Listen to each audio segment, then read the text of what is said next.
1960년대의 중반 프랑스 남부 아르르 지방에서 47세 된 한 변호사가 90세가 되신 잔느 깔망 할머니에게 매달 2,500프랑, 약 50만 원입니다. 50만 원을 지급하는 걸로 해서 할머니가 사시는 그 아파트, 할머니가 돌아가시면 자신에게 넘겨주기로 이렇게 계약을 했습니다. 당시 이 변호사는 90세 된 할머니가 살아봐야 얼마나 사시겠는가 이렇게 생각을 하고 이런 제안을 한 것입니다.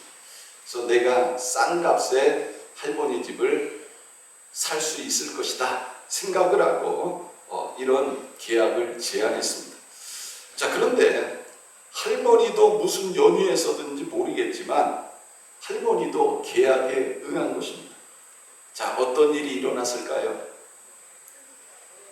30년 후에 77세 된 변호사가 사망을 했습니다.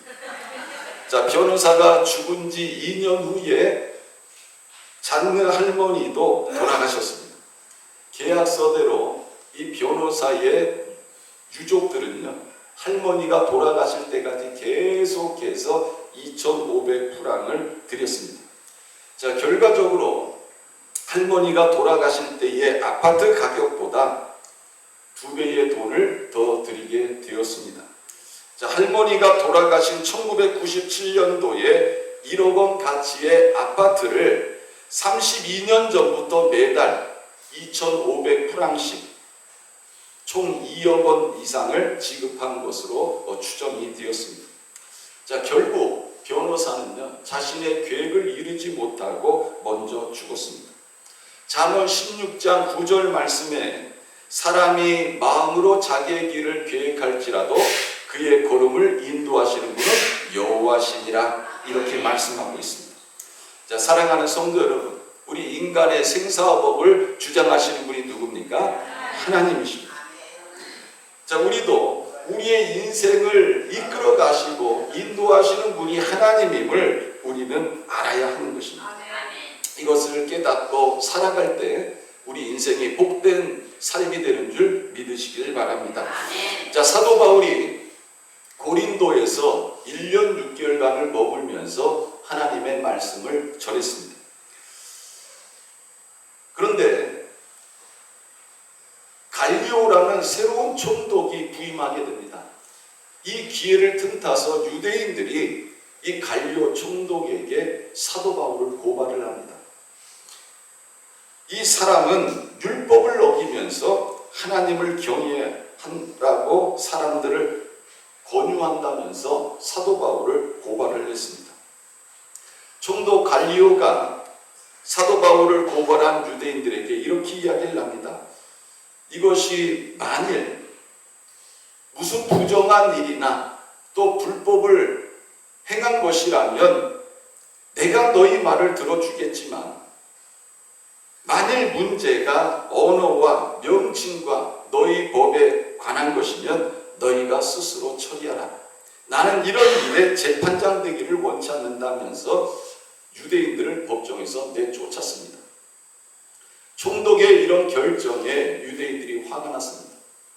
그래서 유대인의 회당장인 소스데네를 잡아가지고 그를 때리기 시작했습니다. 사도 바울을 고발을 했는데 자신들의 뜻대로 되지 아니하니까 회당장인 소스데네를 잡아가지고 때렸던 것입니다. 억울하게 피해를 본 이 소스데네는 어떻게 됐을까요?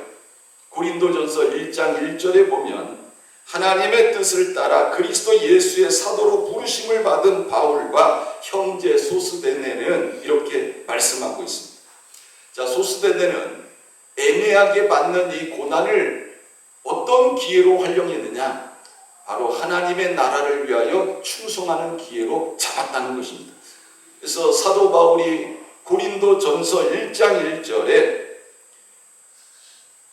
하나님의 뜻을 따라 그리스도 예수의 사도로 부르심을 받은 바울과 형제 소스데네 이렇게 기록하고 있는 것입니다. 자신에게 찾아온 고난 속에서 좌절하지 않고 그 고난을 하나님의 나라를 위한 일꾼으로 변화되는 기회로 삼았다는 것입니다. 저는 여러분들이 직면하고 있는 이 고난을 통해서 더 하나님의 나라와 의를 구하는 이런 성도님들이 되시기를 주님의 이름으로 축원합니다. 자, 바울이 더 이상 고린도에서 사역할 수 없음을 깨닫게 됩니다. 그래서 형제들과 작별을 하고 배를 타고 떠납니다. 이때에 브리스길라와 아굴라 또 함께하게 됩니다. 자, 바울 일행이 에베소라는 곳에 도착을 했습니다. 바울은 브리스길라와 아굴라에게 이렇게 얘기를 해요. 너희는 에베소에 머물라. 이렇게 권유를 합니다. 그리고 자기는 회당에 들어가서 복음을 전한 후에 떠납니다. 이때 여러 사람들이 사도 바울에게 권유합니다. 에베소에 더 머물러 주십시오. 그럼에도 불구하고 사도 바울은 에베소를 떠났습니다. 자, 사도 바울이 이 에베소를 떠나서 간 곳이 어디냐? 바로 이 안디옥입니다. 이 안디옥은 어디냐면 사도 바울이 제2차 선교 여행을 시작한 곳, 그곳으로 돌아간 것입니다. 사실상 사도 바울의 제2차 선교 여행이 끝나게 되어진 것입니다. 자, 그러나 이 아굴라와 브리스길라는 지금 어디에 머물고 있습니까? 에베소에 머물고 있습니다. 왜 이들이 여기에 머물고 있습니까? 사도 바울이 권유한 거예요. 너희는 에베소에 머물러라. 이렇게 권유를 했습니다. 자, 브리스길라와 아굴라는 고린도에서 텐트 만드는 일을 했습니다. 사도 바울과 함께 텐트 만드는 일을 했고 사도 바울이 복음을 전했습니다. 이때 아굴라와 브리스길라도 사도 바울을 통해서 복음을 듣게 되어진 것입니다. 그 후에 아굴라와 브리스길라는 사도 바울의 평생의 동역자가 되어졌습니다. 고린도에서 자신의 집을 예배 초소로 내놨고요. 또 사도 바울의 평생의 든든한 동역자들이 되었습니다. 자, 이들은 사도 바울을 따라가기를 원했습니다. 그러나 사도 바울이 너희는 에베소에 머물라고 권유할 때 이들은 에베소에 머물렀습니다. 순종한 것입니다. 자, 오늘 본문 말씀은 머물라고 하는 곳에 머물 때 하나님의 놀라운 역사가 일어남을 우리들에게 보여주고 있습니다. 자, 사도 바울이 이 아굴라와 브리스길라를 에베소에 머물라고 할 때 여러분, 이들에게 어떤 일이 일어날지 사도 바울도 몰랐습니다. 이 부부도 자신들이 에베소에 머물 때 어떤 일이 일어날 줄 자신들도 몰랐습니다. 자, 그런데 사도 바울의 권유대로 에베소에 머물렀을 때 하나님께서 이 부부를 통해서 놀라운 일을 하십니다. 자, 어떤 일을 하셨느냐? 이 에베소에서 아볼로라는 이런 사람을 만나게 됩니다. 자, 이 아볼로는 어떤 사람이냐? 아볼로는요, 이집트의 알렉산드리아 출신의 유대인이었습니다. 자, 이 사람은 언변이 좋은 사람이라고 성경은 말씀하고 있습니다. 이 언변이 좋다는 것은 복음을 전할 때 굉장한 도움이 될 수 있습니다. 물론 말 잘한다고 해가지고 여러분 사람들이 복음을 듣는 것이 아닙니다. 그러나 성령에 붙잡힌 사람이 이 말을 잘한다는 것은요, 복음을 효과적으로 전할 수 있음을 우리는 알 수가 있습니다. 또 언변이 좋다는 이 말은 이 헬라어 원어로 보면 학식이 있는 이라는 뜻입니다. 학식이 있는. 그러니까 이 아볼로라는 사람은 어떤 사람이냐? 많이 배운 사람. 여러분, 이 알렉산드리아가 학문의 도시 아닙니까? 철학의 도시 아닙니까? 그러니까 거기에 태생인 이 아볼로는 어려서부터 공부를 많이 한 이러한 사람이었다는 것입니다. 상당한 학식을 갖췄던 이러한 사람이었습니다. 또 이 아볼로는 성경에 능통한 자라 이렇게 말씀하고 있습니다. 25절에 보면 그가 일찍이 주의 도를 배워 열심히 예수에 관한 것을 자세히 말하며 가르치나 요한의 세례만 알따름이라 이렇게 말씀하고 있습니다. 자, 이 아볼로는 어떤 사람이냐? 어려서부터 성경을 배운 사람이라고 말씀하고 있습니다. 그는 구약에서 장차 오실 예수님에 대해서도 잘 알고 있는 사람이었습니다. 그리고 이 땅에 오신 예수님이 메시아임도 알고 있는 사람이었습니다. 그러나 성경은 무엇을 강조하고 있습니까? 그가 아는 것은 요한의 세례만 알았다. 이렇게 말하고 있습니다. 자, 이 아볼로의 문제가 무엇이냐? 바로 이것입니다. 요한의 세례만 알았다는 것입니다. 여러분, 우리가 세례받을 때 누구의 이름으로 세례받습니까? 성부와 성자와 성령의 이름으로 세례를 받아요. 제가 우리 교회에서 세례를 줄 때도 성부와 성자와 성령의 이름으로 세례를 줍니다. 근데 이 아볼로는 요한의 세례만 알았다. 이렇게 말하고 있습니다. 이것은 무엇을 의미하느냐? 복음을 온전히 알지 못했다는 것입니다. 특히 성령 하나님에 대해서는 잘 몰랐다는 것입니다. 예수님이 이 땅에 보혜사로 오셨습니다. 그래서 예수님께서 이 땅에 계실 때에 제자들에게 그렇게 말씀을 합니다. 내가 떠나가면 하나님께서 다른 보혜사를 보내줄 것이다. 그 다른 보혜사가 누구예요? 성령 하나님이십니다. 그래서 예수님이 이 땅에 계시면서 이제 복음을 전하시다가 붙잡혀서 십자가에 못 박혀 돌아가시고 사흘 만에 다시 부활하십니다. 이 땅에 40일을 계시다가 제자들과 믿는 자들이 보는 앞에서 하늘로 승천하셨습니다. 그리고 제자들이 마가다락방에서 기도할 때 10일 후에 성령이 이 땅에 임하십니다. 성령 하나님께서 오순절날 마가다락방에 임하신 것입니다. 다른 보혜사, 바로 성령께서 오신 것입니다. 자, 아볼로는요, 예수님이 세례를 베푸실 때 불과 성령으로 세례 주시는 분임을 알지 못했습니다. 단지 아볼로는 세례 요한의 세례만 알았다는 것입니다. 자, 아굴라와 브리스길라가 안식일날 성전에 갔더니 아볼로가요, 거기에서 강론하고 있습니다. 하나님의 말씀을 전하고 있는데 이 아굴라와 브리스길라가 아볼라가 전하는 이 말씀을 들어보니까 온전한 복음이 아닌 거예요. 그래서 이 아굴라와 브리스길라가 아볼로를 자신의 집으로 초대합니다. 그리고 성경을 풀어가지고 이 아볼로가 온전한 성경을 알지 못함을 가르쳐주고 온전한 복음에 대해서 이제 가르쳐줍니다. 이를 통해 가지고 이 아볼로가 이제 정확한 하나님의 말씀을 알게 되어졌습니다. 자, 이 아볼로라는 사람이 정확한 하나님의 말씀을 알게 됐다는 이 자체가요, 굉장한 사건이었다는 것입니다. 왜 그럴까요? 이 아볼로라는 사람은 하나님이 귀하게 사용하시는 사람이었습니다. 이 아볼로가 전에는 요한의 세례만 알았는데 이제는 정확한 하나님의 복음을 알게 되었습니다. 그래서 이 아볼로가 가는 곳마다 이제 정확한 하나님의 말씀이 전해지게 되어졌고 많은 사람들이 예수를 영접하는 이런 역사가 일어나게 되어졌습니다. 이 아볼로는요, 뛰어난 설교와 복음 전도의 열정으로 많은 사람들에게 예수가 그리스도임을 전합니다. 당시 그는 뛰어난 설교자이고 또한 인격적으로도 존경받는 이러한 사람이었습니다. 사도 바울도 후에 이 아볼로를 고린도 교회로 추천을 하게 되고 이 고린도 교회에서 사역을 하기도 합니다. 그리고 후에 아볼로는 고린도 교회의 주교가 됐다는 이런 말도 있습니다.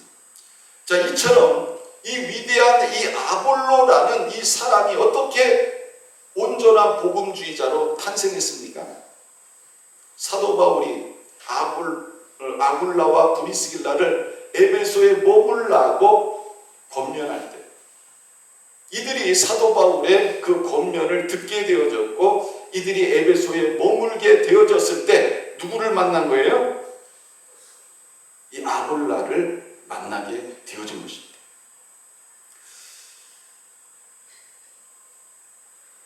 요한의 세례만 알던 이 아볼로가 온전한 복음을 알게 되어졌을 때 이 사람이 가는 곳마다 복음을 전할 때 놀라운 역사들이 일어나게 되어지고 온전한 복음이 전파되어질 수 있었다는 것입니다. 오늘 우리가 말씀을 드리면서 깨닫는 것이 무엇입니까? 머물라고 하는 곳에 머물 때 하나님의 뜻이 있다는 것입니다.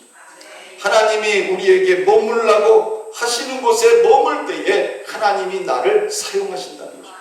우리는 알지 못합니다. 그러나 하나님이 머물라고 하시는 그곳에 머물 때 하나님께서 나를 통해서 일하시고 역사하시는 분인 줄 믿으시길 바랍니다.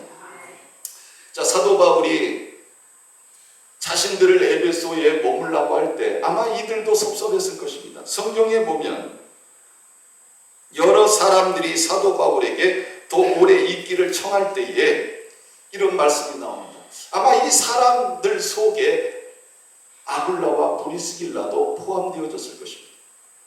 이들은 사도 바울과 계속 함께 있기를 원했을 것입니다.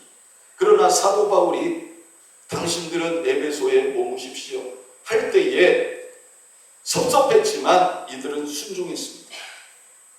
결국 이 아굴라와 브리스길라의 순종을 통해서 하나님은 누구를 만나게 하신 거예요? 아볼로를 만나게 하신 것입니다. 아주 위대한 복음 전도자가 탄생하게 되어진 것입니다. 그래서 27절에 보면 아볼로가 아가야로 건너가고자 하므로 형제들이 그를 격려하며 제자들에게 편지를 써 영접하라 하였더니 그가 감에 은혜로 말미암아 믿는 자들에게 많은 유익을 주니 이는 성경으로서 예수는 그리스도라고 증언하여 공중 앞에서 힘있게 유대인의 말을 이기미러라 이렇게 말씀하고 있습니다. 이 아볼로가 아굴라와 브리스길라를 통해 들은 이 말씀을 통해서 가는 곳마다 믿는 자들에게 많은 유익을 주고 대적하는 유대인들에게도 승리를 거뒀다. 이렇게 성경은 말씀하고 있습니다. 사랑하는 성도 여러분, 오늘 우리가 말씀을 들으면서 깨닫는 것이 무엇입니까? 하나님께서 머물라고 하신 곳에 머무시기를 바랍니다. 이것이 하나님이 우리를 축복하는 방법이고 우리를 사용하시는 방법임을 우리는 깨달아야 됩니다. 자, 하나님께서 아브라함을 택하시고 아브라함에게 이런 말씀을 합니다. 너는 너의 고향 본토 친척 아비집을 떠나서 내가 너에게 지시하는 곳으로 가라. 그 지시하는 곳이 어디였어요? 가나안 땅입니다. 이 아브라함이 가나안 땅에 들어갔어요. 얼마나 감사한지 하나님 앞에 제단을 쌓고 하나님 앞에 영광을 돌립니다. 근데 이 가나안 땅에 뭐가 임해요? 기근이 임해요. 이 아브라함이 큰 기근이 임하니까 걱정되기 시작합니다. 왜? 아브라함은 뭐하는 사람이에요? 유목민입니다. 여러분, 가뭄에 그 키우는 양떼들, 소떼들을 생각하면요, 그 기근이 있는 곳에 머물 수가 없는 거예요. 그래서 아브라함이 고민하다가 어디로 갑니까? 애굽 땅으로 가요. 근데 애굽 땅에서 어떤 일이 일어납니까? 아내를 빼앗기게 되고요. 하나님의 뜻이 이루어지지 못하는 이런 상황을 만나게 됩니다. 하나님은 아브라함에게 말씀하셨어요. 그 땅에서, 가나안 땅에서 큰 민족을 이루고 복을 주어 내 이름을 창대하게 하시겠다. 이런 약속을 했습니다. 근데 이 약속이, 이 계획이 무산되게 되어진 거예요. 또 엘리멜렉과 나오미도 자신들이 사는 이 베들레헴 땅에 기근이 들자 이 사람들이 서로 어떻게 의견을 모았느냐. 기근이 끝나는 동안 우리가 모압 땅에 가서 머물자. 그래서 자신들의 그러한 자녀들을 데리고 베들레헴에서 모압으로 이주를 합니다. 자, 어떤 일이 일어났어요? 그 땅에서, 모압 땅에서 남편인 엘리멜렉도 죽고 두 아들인 말론과 기련도 다 죽습니다. 바벨론이 유다를 멸망시켰습니다. 그리고 비교적 사람들의 민심을 얻고 있는 그다랴라는 사람을 총독으로 세웠습니다.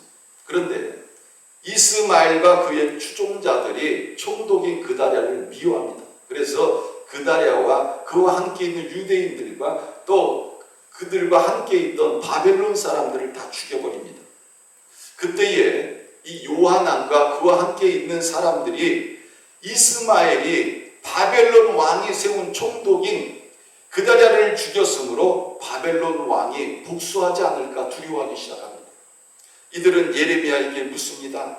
당신의 하나님 여호와께서 우리가 마땅히 갈 길과 할 일을 보여주십시오. 기도 부탁을 한 거예요. 3일 후에 예레미야에게 하나님의 말씀이 임합니다. 예레미야는 요하난과 그와 함께 있는 모든 군 지휘관과 백성들을 불러서 하나님의 말씀을 전합니다. 너희가 이 땅에 눌러 앉아 산다면 내가 너희를 세우고 헐지 아니하며 너희를 심고 뽑지 아니하리니 이는 내가 너희에게 내린 재난에 대하여 뜻을 돌이키리라. 그러니까 하나님은 이 남은 자들이 이제는 이 땅에 머물라고 말씀하고 있는 거예요. 그러면서 계속 말씀합니다. 너희는 너희가 두려워하는 바벨론의 왕을 겁내지 말라. 내가 너희와 함께 있어 너희를 구원하며 그의 손에서 너희를 건지리니 두려워하지 말라. 내가 너희를 불쌍히 여기리니 그도 너희를 불쌍히 여겨 너희를 너희 본향으로 돌려보내리라 하셨느니라. 그러면서 계속 말씀합니다. 그러나 만일 너희가 너희 하나님 여호와의 말씀을 복종하지 아니하고 말하기를 우리는 이 땅에 살지 아니하리라 하며 또 너희가 말하기를 아니라 우리는 전쟁도 보이지 아니하며 나팔 소리도 들리지 아니하며 양식의 궁핍도 당하지 아니하는 애굽 땅으로 들어가 살리라 하면 잘못되리. 전쟁도 보기 싫고 우리는 평안하게 살고 싶다는 거예요. 그래서 우리는 애굽으로 들어가겠다. 자, 그러나 들어가면 어떻게 된다고요? 잘못되리라.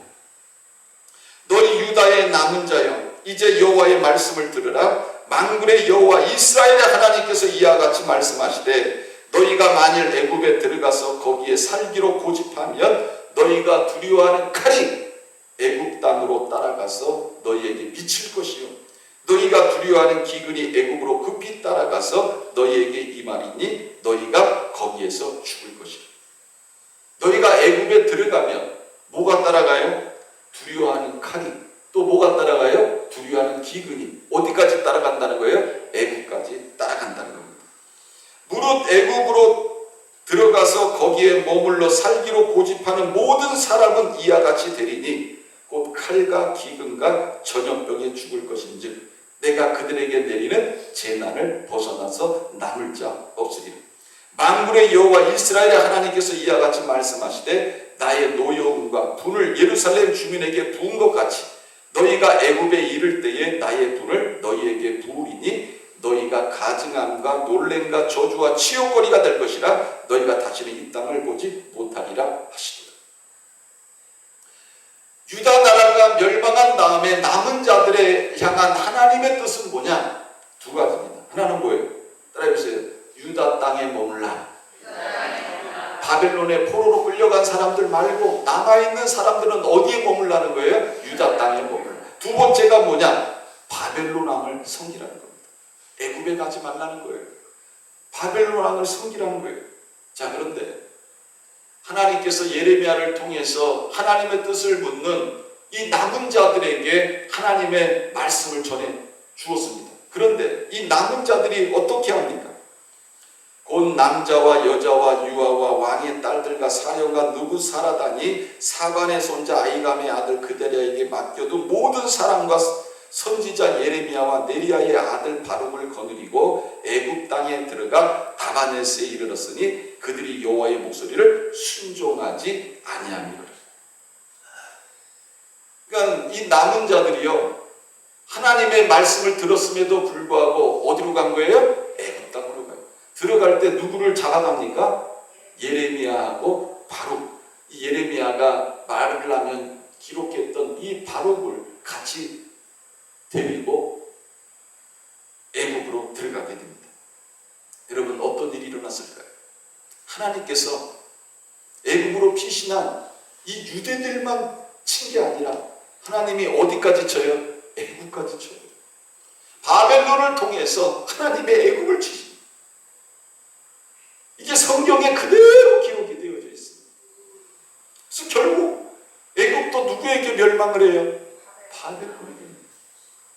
하나님의 말씀에 순종하지 아니하고 이 애국을 의지해서 살려고 했던 이 남은 자들을 하나님이 심판하시는데, 여러분, 하나님께서 결국은 바벨론을 통해서 어디까지 심판하셨다고요? 애국까지 심판하십니다.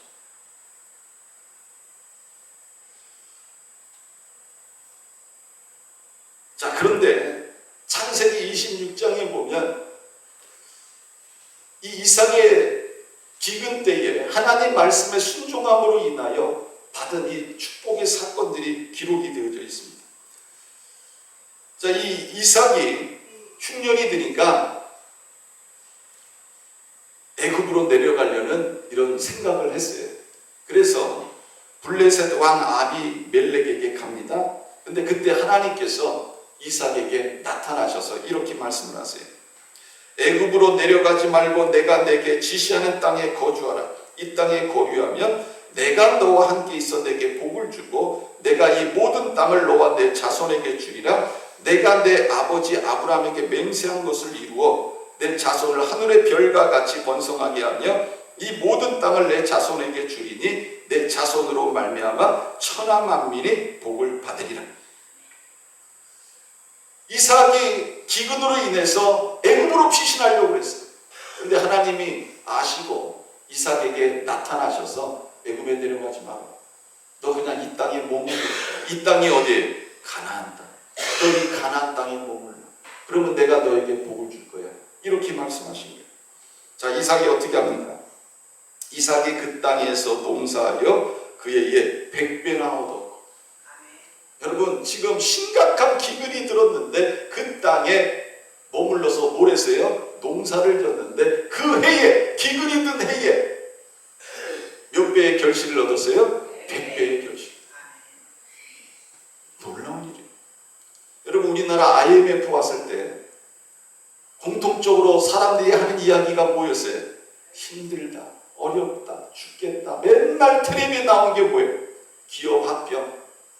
뭐 다른 나라에서 와가지고 우리나라의 그 좋은 기업들 다 거저가지고 먹었어요. 그래서 우리가 그때 뭐 했어요? 금 모으기 했어요. 저는 그때 결혼하면서 있었던 금반지, 뭐 딱 금반지 하나 있어요. 그것도 팔았어. 네. 그렇게 해야 된다고 그러니까 아마 여러분들도 그랬을 거예요. 근데 돈 있는 사람들은 어떻게 했어요?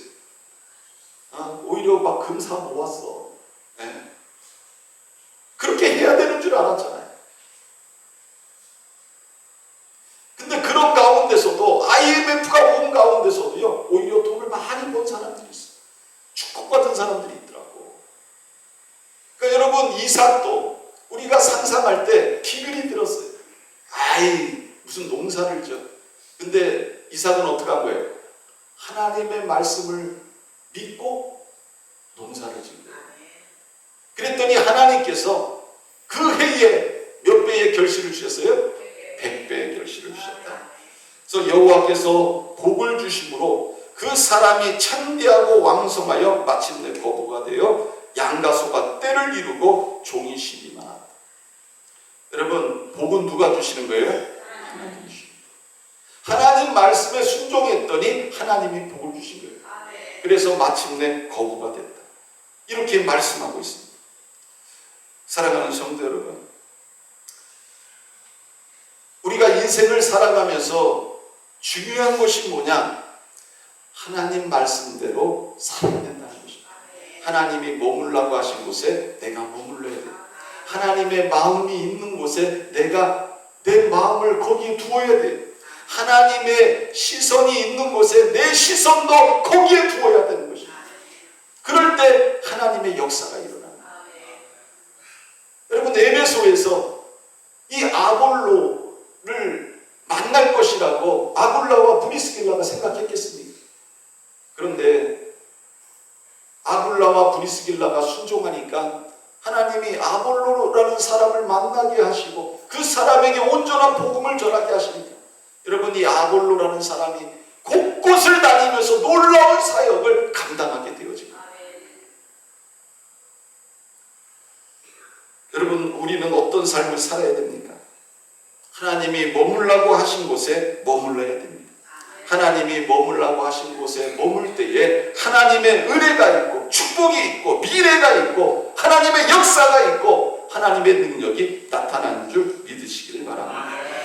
그럴 때에 내가 하나님의 은혜의 통로로, 축복의 통로로, 또 사역의 통로로, 기적의 통로로 하나님 앞에 쓰임받을 수 있다는 것입니다. 자, 기도하겠습니다.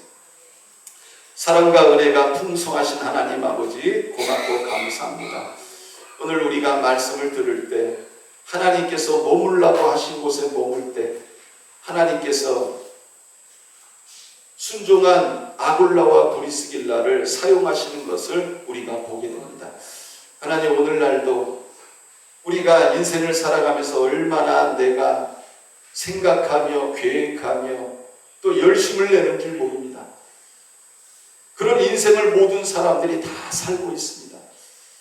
그러나 중요한 것은 하나님의 음성을 듣지 못함으로 내가 머물러야 될 곳에 머물지 못한다는 것입니다.